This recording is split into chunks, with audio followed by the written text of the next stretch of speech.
BJP media நேயர்கள் அனைவருக்கும் வணக்கம். நான் சேகர்.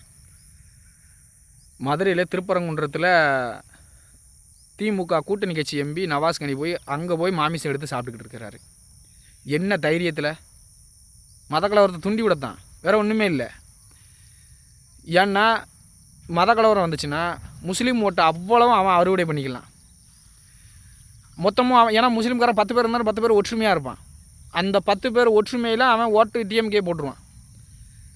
ஆனால் நம்ம 100 பேர் இருக்கிற இந்துக்கள் 90 பேர் அவனுக்கு டிஎம்கே போட்டுருவான். ஏன்னா உன் கோயில் இடிக்கணும்ல, அப்புறம் நீ எதுக்கு மாலை போடுற?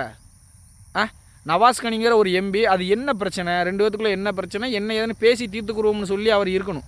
அவர் ஒரு எம்பி. நீங்கள் டிஎம்கே எம்பி டிஆர் பாலு, நான் இத்தனை 100 வருட பழமையான கோயிலை 3 கோயிலை இடித்தோம்னு வெளிப்படையாக சொல்லும் போதே அவனை செருப்பு கலத்தி அடிச்சிருக்கணும். இல்லை அவனுக்கு ஓட்டே போடாமல் டெபாசிட் இலக்க வச்சு விரட்டி இருக்கணும். இப்படி மானங்கட்டு இருக்க போய் தான் இன்றைக்கி டிஎம்கே கூட்டணி கட்சியோட எம்பி நவாஸ்கனிங்க அவர் திருப்பரங்குன்றம்னாலே முருகன் கோயில் தான் கோர்ட்டு சொல்லியிருக்கு.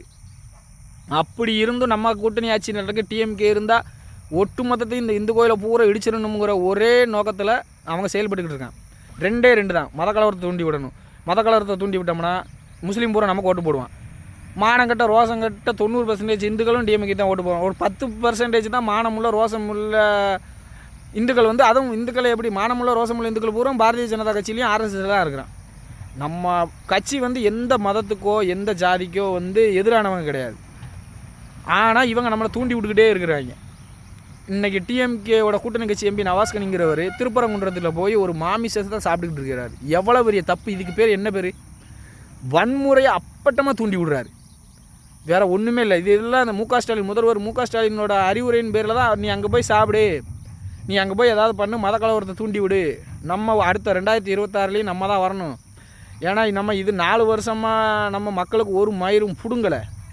அப்போ மக்கள் பூரா விழிப்படைஞ்சிட்டான். ஆனால் அவனை விழிப்படைய விடக்கூடாது. ஏன்னா தமிழகத்தில் தலைவர் அண்ணாமலை அவர்கள் நம்மளோட ஒவ்வொரு தப்பையும் எடுத்து மக்கள்கிட்ட சொல்லிக்கிட்டே இருக்கிறாரு. அப்புறம் நமக்கு ஓட்டு வாங்க, நமக்கு ஒரு பேர் ஓட்டு போட மாட்டான். இப்போ இதுக்கு வேறு வழியே இல்லை. சாதி கலவரத்தையும் மத கலவரத்தையும் தூண்டி விட்டால் தான் மத கலவரத்தை தூண்டி விட்டு கிறிஸ்டின் முஸ்லீம் ஓட்டுகளை நம்ம அறுவடை பண்ண முடியுங்கிற ஒரே கெட்ட எண்ணத்தில் தான். ஏன்னா தமிழகம் எப்படி நாசமாக போனால் எவன் செத்தா நமக்கு என்ன, நம்ம தான் ஆட்சியில் இருக்கணும், நம்ம பேரன் பிள்ளைங்க எல்லாம் சந்தோஷமாக இருக்கணும், காசு பணத்தை சேர்த்துட்டு வெளிநாட்டில் சம்முன்னு வாழணும்னு எண்ணத்தோடு இருக்கிற கட்சி தானே டிஎம்கே கட்சி. அப்புறம் அவன் அப்பாவி மக்களை பற்றி ஒரு மத கலவரம் வந்தால் எவ்வளோ பிரச்சனைன்னு சொல்லி அவங்களுக்கு தெரிஞ்சிருந்தால் பண்ணதாங்க. ஏன்னா அவன் வீட்டில் உள்ள எவனும் பாதிக்கப்பட போகிறது இல்லையா? அவன் வீட்டில் உள்ளவன் பாதிக்கப்பட்டதானே இதை கட்டுப்படுத்துவான். அவன் வீட்டில் உள்ளவன் பாதிக்கப்படவே கிடையாது.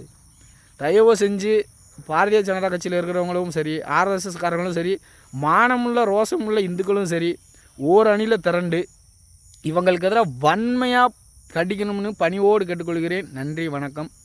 பாரத் மாதா கி ஜெய்.